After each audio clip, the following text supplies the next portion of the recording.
வாசிக்கும்படியாக தெரிந்து கொள்ளப்பட்ட முதலாம் திருமுறை பகுதி எசேக்கியேல் தீர்க்கதரிசியின் புஸ்தகம் 36ஆம் அதிகாரம் வசனங்கள் 24 முதல் 36 முடிய. எசேக்கியேல் 36ஆம் அதிகாரம் வசனங்கள் 24 முதல். நான் உங்களை புறஜாதிகளிடத்திலிருந்து அழைத்து உங்களை சகல தேசங்களிலுமிருந்து சேர்த்து உங்கள் சுயதேசத்துக்கு உங்களை கொண்டு வருவேன். அப்பொழுது நான் உங்கள் மேல் சுத்தமான ஜலம் தெளிப்பேன். நான் உங்களுடைய எல்லா அசுத்தங்களையும் உங்களுடைய எல்லா நரகலான விக்கிரகங்களையும் நீக்கி உங்களை சுத்தமாக்குவேன். நீங்கள் சுத்தமாவீர்கள்.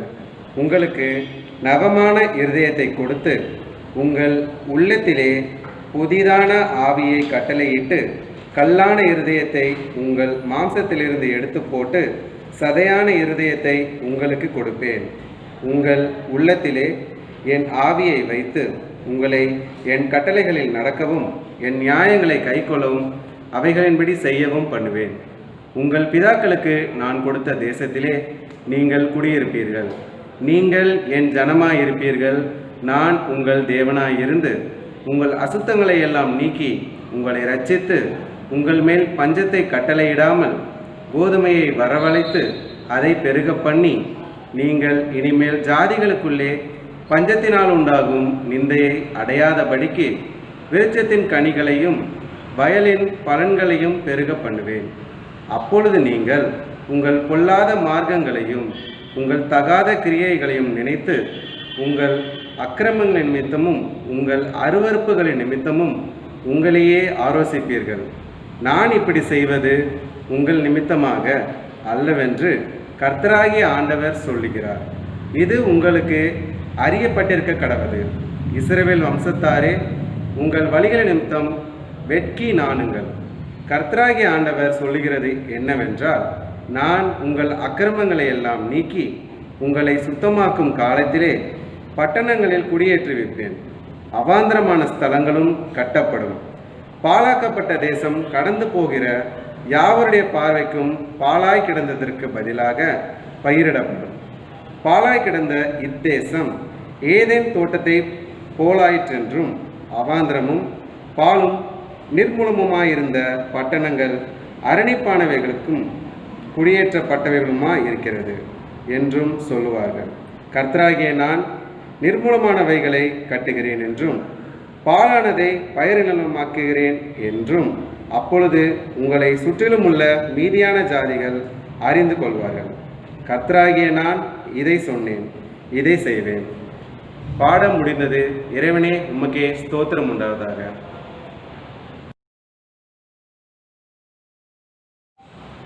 வாசிக்கும்படியாக தெரிந்து கொள்ளப்பட்ட இரண்டாம் வேத பாடம் அப்போஸ்தலருடைய நடபடிகள் 2ஆம் அதிகாரம் வசனங்கள் 1 முதல் 13 முடிய.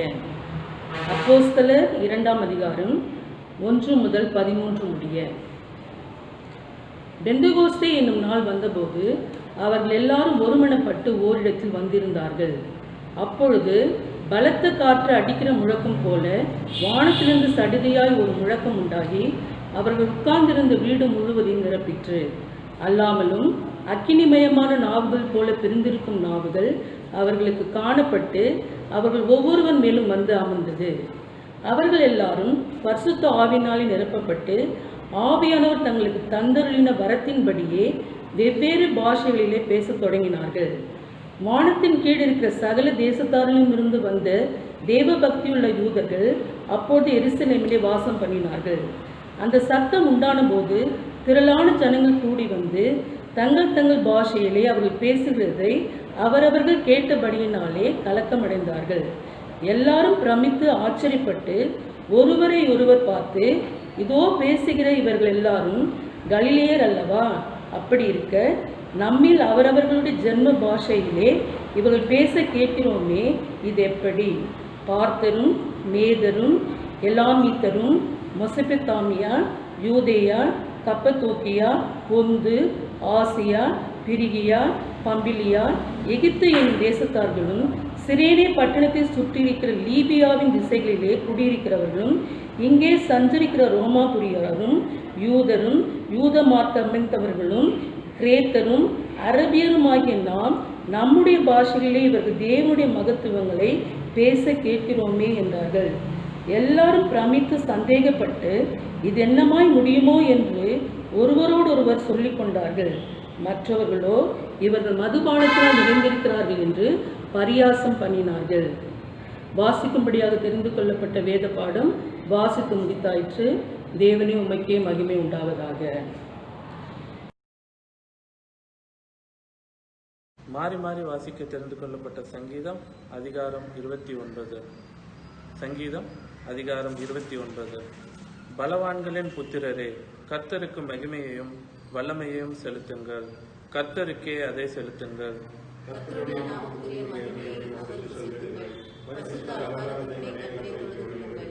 கர்த்தருடைய சத்தம் தண்ணீர்களின் மேல் தொனிக்கிறது.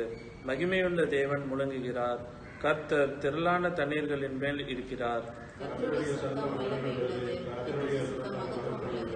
கர்த்தருடைய சத்தம் கேதுரு மரங்களை முறிக்கிறது. கர்த்தர் லிபனோனின் கேதுரு மரங்களை முறிக்கிறார்.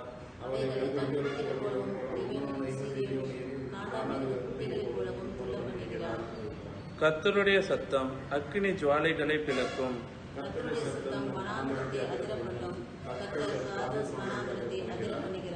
கர்த்தருடைய சத்தம் பெண் மான்களை ஈனும்படி செய்து காடுகளை வெளியாக்கும். அவருடைய ஆலயத்தில் உள்ள யாவரும் அவருடைய மகிமையை பிரஸ்தாபிக்கிறார்கள்.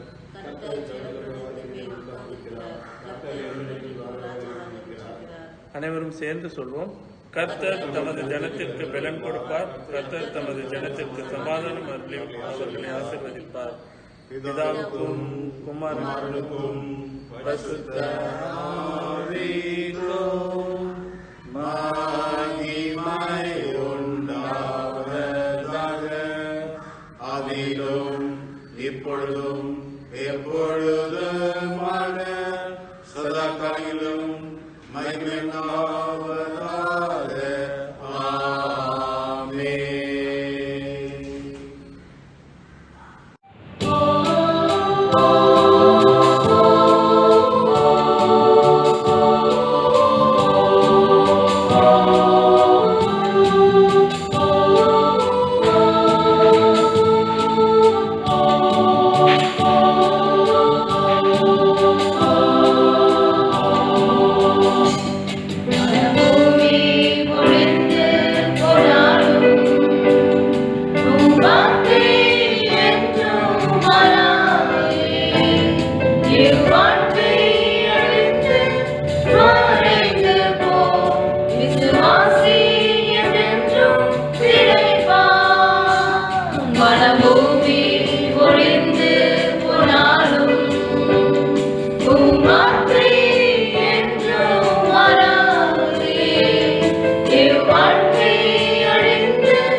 வாசிக்கும்படியாக தெரிந்து கொள்ளப்பட்ட சுவிசேஷ வேத பாடம் யோவான் எழுதின சுவிசேஷம் 20ஆம் அதிகாரம் வசனங்கள் 19 முதல் 23 வரை.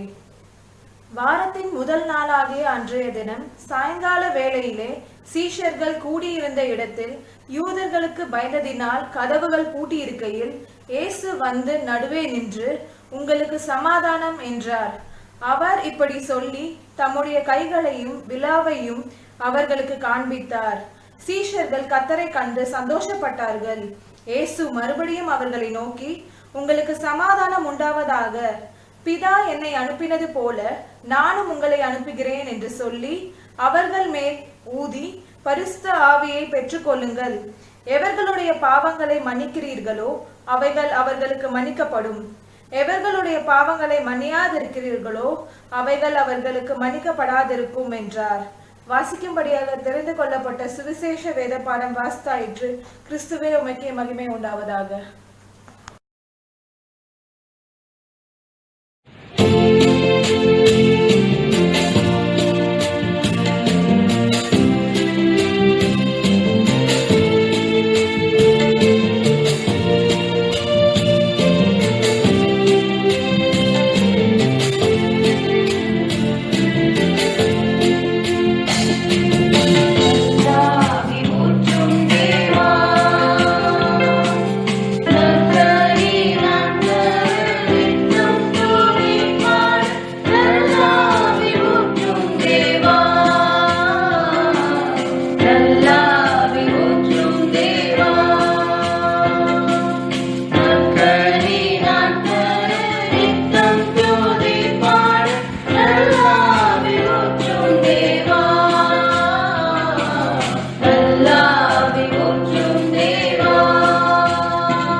Sacrifice.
கிறிஸ்துவுக்குள் அன்பானவர்களே, மீண்டுமாக ஒரு பரிசுத்த ஓய்வு நாள் ஆராதனையிலே உங்கள் அனைவரோடு கூட பங்கு பெறுவதிலே நான் அதிக மகிழ்ச்சி அடைகிறேன்.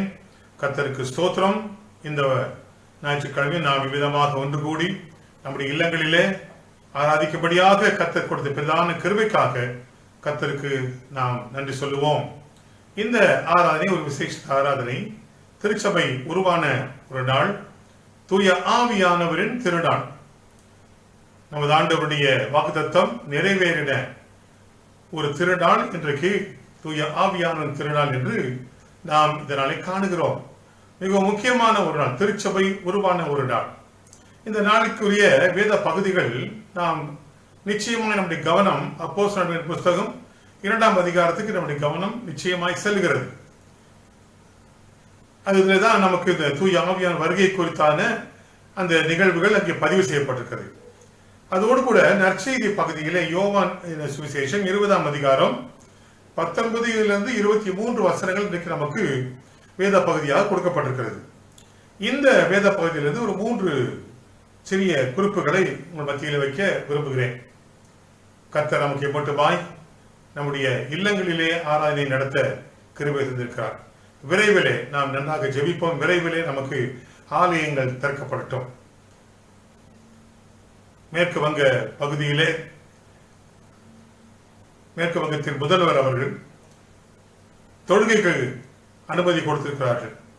அவ்விதமாக நம்முடைய நாட்டிலும் இறை வணக்கத்துக்கும் தொழுகைக்கும் ஆராதனைக்கும் விரைவில் அனுமதி கிடைக்க நாம் ஆண்டவர் நோக்கி பிரார்த்தனை செய்வோம். இந்த நாட்களிலே அதிகமாய் கஷ்டப்படுகிற, இந்த பிரயாணப்படுகிற மக்களுக்காக நாம் ஜெபம் செய்வோம். மிகுந்த உபத்திரத்துக்குள்ளாய் அவர்கள் கடந்து வருகிறார்கள். அவர்களை நினைவு கூறுவோம். நம்முடைய ஜெபத்தில் நினைவு கூறுவோம். அவர்கள் ஏற்ற வேளையிலே தங்களுடைய இருப்பிடம் சென்று சேர்ந்து அவர்கள் தன்னுடைய வாழ்க்கையை ஆரம்பிக்க கர்த்தர் கிருபை செய்யட்டும். நாம் ஜெபிப்போம். அவ்விதமாக இந்த நாளிலே யோவான் 20ஆம் அதிகாரத்தில் 3 குறிப்புகளை பற்றி வைக்க விரும்புகிறேன். ஒன்று, கம்பேஷனேட் ஜீசஸ். 19ஆம் வசனம் வாசிக்கிறேன் உங்களுக்காக. யோவான் 20:19 வசனம். வாரத்தின் முதல் நாளாகிய அன்றைய தினம் சாயங்கால வேளையிலே சீஷர்கள் கூடிய இடத்திலே யூதர்களுக்கு பயந்ததினாலே கதவுகளை பூட்டி இருக்கையில் இயேசு வந்து நடுவே நின்று உங்களுக்கு சமாதானம் என்று சொன்னார். கம்பேஷன், காருண்யம். கிறிஸ்துவின் இன்னொரு பெயர் காருண்ய கர்த்தர். அவர் காருண்யம் நிறைந்தவர். கம்பேஷன். இந்த இடத்திலே இந்த கம்பேஷன், இந்த காருண்யம் எங்கே எதற்காக விளங்குகிறது? அவர்கள் பயந்து கொண்டிருந்தார்கள். உயிர் தெழுந்த இயேசு கிறிஸ்துவை காணக்கூட அவர் மனதில் தைரியம் ஏற்படாமல் பயந்து கரைக்குள்ளாக பூட்டிக் கொண்டிருந்தார்கள். God's compassion on people who are filled with fear. பயத்தினாலே நிறைந்து காணப்படுகிறோம். இன்றைக்குரிய வேத பகுதியிலே தலைப்பு தூய ஆவியானவரே படைப்பு அனைத்தையும் மாற்றி அமைத்துக் கொடுங்கள், புதுப்பித்துக் கொடுங்கள் என்பதாக தலைப்பு. இன்றைக்கு ஒரு பெரிய கொள்ளை நோய் படைப்புகளின் சிகரமாய் விளங்குகிற மனித குலத்தை அதிகமாய் ஆட்டி படைத்துக் கொண்டிருக்கிறது. அது மாத்திரமல்ல, இயற்கையின் சீற்றங்கள், பெரு வெள்ளங்கள், சமீபத்திலே வருகிற வெட்டுக்கிளி போராட்டம், இப்படியாக பலவிதமான போராட்டத்திலே நாம் வாழ்ந்து கொண்டு வருகிறோம். பயம், எந்த நேரமும் பயத்திலே வாழ்ந்து கொண்டு வருகிறோம். வெளியிலே போவதற்கும் நாம் அச்சப்படுகிறோம். வெளியிலிருந்து யாரும் உள்ளே வந்துவிடக்கூடாது என்று சொல்கிற அச்சப்படுகிறோம். பயம் நிறைந்த மக்கள் மத்தியிலே காருண்யம் நிறைந்த ஆண்டவர், உங்களுக்கு சமாதானம், உங்களுக்கு சமாதானம். தூய ஆவியானவர் நம்மோடு கூட இருந்து அவர் அருளுகிற வார்த்தை, உங்களுக்கு சமாதானம். இரண்டாவதாக, கான்சிகரேட்டிங் ஜீசஸ், அபிஷேகிக்கும் இயேசு. வசனம் 22, அவர்கள் மேல் ஊதி தூய ஆவியானவரை பெற்றுக் கொள்ளுங்கள். அவர்கள் மேல் ஊதி. படைக்கப்பட்ட அந்த நிகழ்வை நாம் நினைவு கூறுவோம். மண்ணிலே உருவாக்கி நாசியிலே ஜீவ சுவாசத்தை ஊதினார். மனுஷன் ஜீவ ஆத்மாவாக மாறினான் என்று வேதத்திலே நம்முடைய படைப்பை அங்கே அழகாக சொல்லப்பட்டது. நாம் அவ்விதமாக தான் படைக்கப்பட்டோம். தூய ஆவியானவர் நாசியில் வழியாக பிரவேசித்து, அதைத்தான் திருப்பாடல்களிலே கடைசியிலே வாசிக்கும், சங்கீதங்களிலே கடைசியிலே சுவாசமுள்ள யாவும் கர்த்தரை துதிப்பதாக. கர்த்தர் கொடுத்த ஆவியானவர் உள்ளே அப்போஸ்தலர் எழுதுகிறார், தூய ஆவியானவர் உங்களில் இருக்கிறார் என்றும் நீங்களே தேவனுடைய ஆலயங்கள் என்றும் அறியீர்களா. கான்சிகரேட்டிங் ஜீசஸ். இவர்கள் பயந்து கிடக்கிறார்கள். அந்த வேளையிலே இவர்களை பலப்படுத்துகிற ஆவியானவர் இவர்கள் மீது இறங்கி இயேசுவானவர் அவர்களை அபிஷேகிக்கிறார். அதனுடைய ஏன் அது அவ்விதமாக நடக்கிறது? பின்னால் வசனம். அபிஷேகம் அவருடைய விசுவாசிகளாகிய நம்மிலே நிச்சயமாய் உண்டு. அபிஷேகம் இல்லாத கிறிஸ்தவம் வீணான கிறிஸ்தவம், பெயர் கிறிஸ்தவம், பண்டிகை கிறிஸ்தவம் என்றெல்லாம் நாம் சொல்லுகிறோம். அபிஷேகம் இல்லாத, அருட்பொழிவு இல்லாத கிறிஸ்தவம். ஆவியானவரால் அருட்பொழிவு பெற வேண்டும் என்பதுதான் தேவனுடைய வாக்குத்தத்தம். அது மாம்சமான யாவர் மீதும் என்னுடைய அபிஷேகத்தை வைப்பேன் என்று சொல்லப்பட்ட வாக்குத்தத்தம். ஆகவே யாருக்கோ என்று சொல்லவில்லை. அபிஷேகம் இல்லாத கிறிஸ்தவம் வீணான கிறிஸ்தவம். Consecrating Jesus. மூன்றாவதாக கம்பெல்லிங் அல்லது commanding Jesus. Compelling or commanding Jesus. Consecration compels action. Consecration compels action. பாருங்க, பிறல பாருங்க 23 வசனம். எவருடைய பாவங்களை நீங்கள் மன்னிக்கிறீர்களோ அவர்களுக்கு மன்னிக்கப்படும். எவருடைய பாவங்களை மன்னியாதிருக்கிறீர்களோ அவைகள் அவர்களுக்கு மன்னிக்கப்படாது இருக்கும். போங்க, அபிஷேகம் பெற்று விட்டீர்கள், போங்க, நற்செய்தி அறிவியுங்கள். பாவங்களாலே குற்றப்படுகிறது அவர்கள் பாவங்களை அறிக்கை செய்கிற பொழுது பாவங்களை மன்னிக்கிற ஒரு பெரிய கட்டளை உங்களுக்கு கொடுக்கிறேன். கமாண்ட். நீங்கள் புறப்பட்டு போங்கள். God compels his people to go and preach the gospel. அவர்களுக்கு சுவிசேஷத்தின் வழியாக பாவத்திலிருந்து விடுதலை கொடுங்கள். people of deliverance. அபிஷேகம் பண்ணப்பட்டவர்கள் அவர்கள் அமைதியாக இருப்பதில்லை. அவர்கள் சந்திக்கிற ஒவ்வொரு இடத்திலும் அவருடைய வாழ்க்கையை மாற்ற முயற்சிக்கிறவர்கள். தூய ஆவியானவருடைய வல்லமை மாற்றத்தை கொண்டு வருவது, புதுப்பித்தல். பிரியமானவர்களே, இதைத்தான் நாம் இந்த நாளில் தியானிக்கிறோம். தூய ஆவியானவருடைய அபிஷேகம் பெற்ற திருச்சபையை, அந்த திருச்சபையினுடைய அடையாளம் தூய ஆவியானவர், அபிஷேகம் பண்ணப்பட்டவர்கள். பிரியமானவர்களே, இந்த ஆசீர்வாதத்தை நாம் இந்த நாளிலே மீண்டுமாய் தியானித்து புதுப்பித்துக் கொள்வோம். கர்த்தர் நம் அனைவரையும் ஆசீர்வதிப்பாராக. நாம் ஜெபம் செய்வோம். ஆண்டவரே, தூய ஆவியானவரின் வாக்குத்தத்தத்தை அருளி அதை இந்த இப்படிப்பட்டதான நாளிலே நீர் இந்த பூமியிலே அருளி செய்து திருச்சபையை உண்டாக்கினவரே உமக்கு ஸ்தோத்திரம். எங்கள் ஒவ்வொருவரையும் நீர் அபிஷேகிக்கிற தயவுக்காக உமக்கு ஸ்தோத்திரம். நாங்கள் அபிஷேகத்தின் பிள்ளைகளாக விளங்க எங்களுக்கு பலன் தாரும். எங்களுடைய அபிஷேகம் எங்களில் நிலைத்திருக்கட்டும். ஒவ்வொருவரையும் நீர் ஆசீர்வதியும். இந்த நாட்களிலே காணப்படுகிற பயங்கர சூழ்நிலை, ஒரு பக்கம் ஒரு பெரிய கொள்ளை நோய், ஒரு பக்கம் இயற்கையின் சீற்றங்கள், பெருவெள்ளங்கள், புயல், ஒரு பக்கம் வெட்டுக்கிளி போன்ற அழிவுகள். இப்படிப்பட்டதான அழிவுகள் மத்தியிலே நாங்கள் அங்கும் இங்குமாய் அலைந்து திரிகிற எங்கள் மனதில் நிம்மதி இல்லாது இருக்கிற நாட்களிலே நீர் கொடுக்கிற சமாதானம் எங்கள் ஒவ்வொருடைய உள்ளங்களிலும் நிறைவாயிருக்கட்டும். உங்களுடைய சமாதானம் உலகம் தருகிற பிரகாரம் அல்ல. உங்களுடைய சமாதானம் விசேஷித்த சமாதானம், ஒருவராலும் கொடுக்கப்பட முடியாத ஒரு சமாதானம். அந்த சமாதானத்தினால் நீங்கள் ஒவ்வொருவரையும் நிறைத்தருள வேண்டும் என்று செபிக்கிறோம். எங்கள் நாட்டின் தலைவர்களுக்காக செபிக்கிறோம்.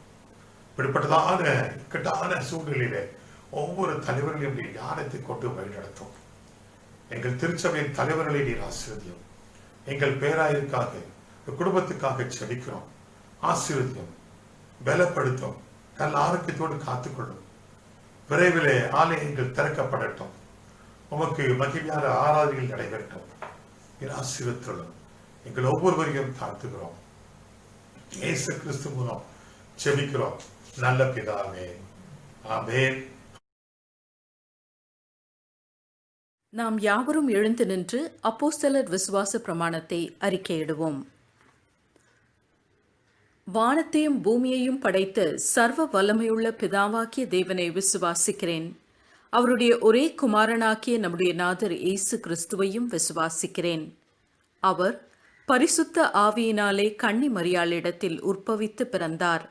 பொந்துயு பிலாத்துவின் காலத்தில் பாடுபட்டு சிலுவையில் அறையுண்டு மரித்து அடக்கம் பண்ணப்பட்டு பாதாளத்தில் இறங்கினார். 3ஆம் நாள் மரித்தோர் இடத்திலிருந்து எழுந்தருளினார். பரமண்டலத்துக்கு ஏறி சர்வ வல்லமையுள்ள பிதாவாக்கிய தேவனுடைய வலது பரிசத்தில் வீற்றிருக்கிறார். அவ்விடத்திலிருந்து உயிர் உள்ளோரையும் மரித்தோரையும் நியாயம் தீர்க்க வருவார். பரிசுத்த ஆவியையும் விசுவாசிக்கிறேன். பொதுவாய் இருக்கிற பரிசுத்த சபையும் பரிசுத்தவான்களுடைய ஐக்கியமும் பாவ மன்னிப்பும் சரீரம் உயிர்த்தெழுதலும் நித்திய ஜீவனும் உண்டென்று விசுவாசிக்கிறேன். ஆமேன்.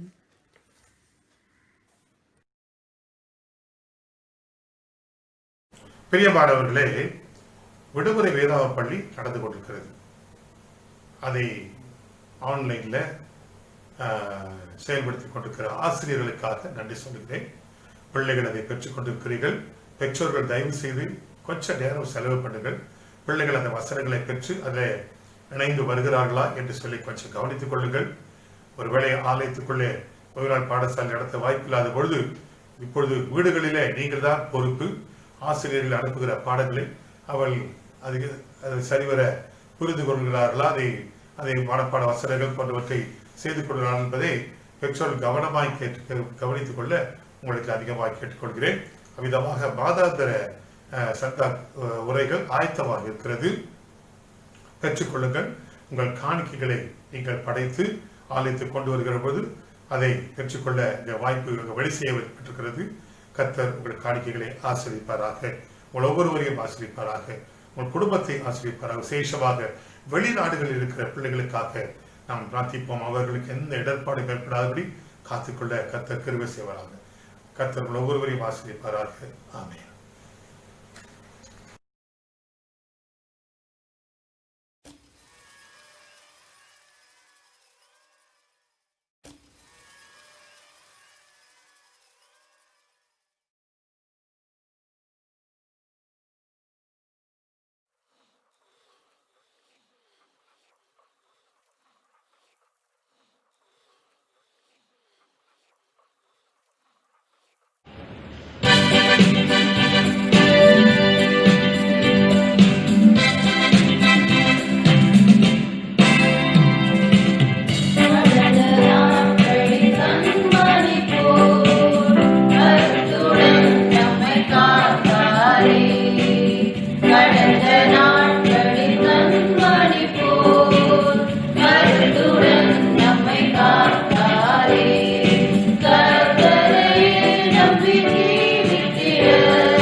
அக்கினியின் வல்லமை பொழிந்திடும் வல்லமை உன்னதத்தின் வல்லமை ஆவியின் வல்லமை அக்கினியின் வல்லமை வல்லமை தேவை தேவா வல்லமை தாரும் தேவா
நமது ஆண்டவராகிய இயேசு கிறிஸ்துவின் கிருபையும் பிதாவாகிய தேவனுடைய அன்பும் தூய ஆவியானவர் அருளுகிற ஐக்கியம் வழிநடத்தலும் பாதுகாப்பு சமாதானம் நம் அனைவருடைய சதா காலத்தில் இருப்பதாக.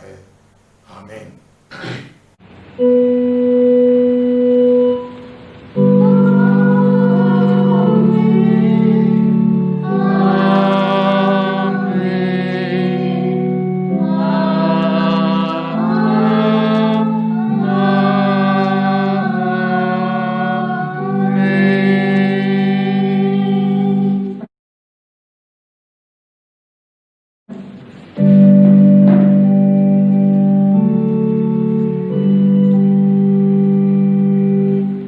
Dei le asti mare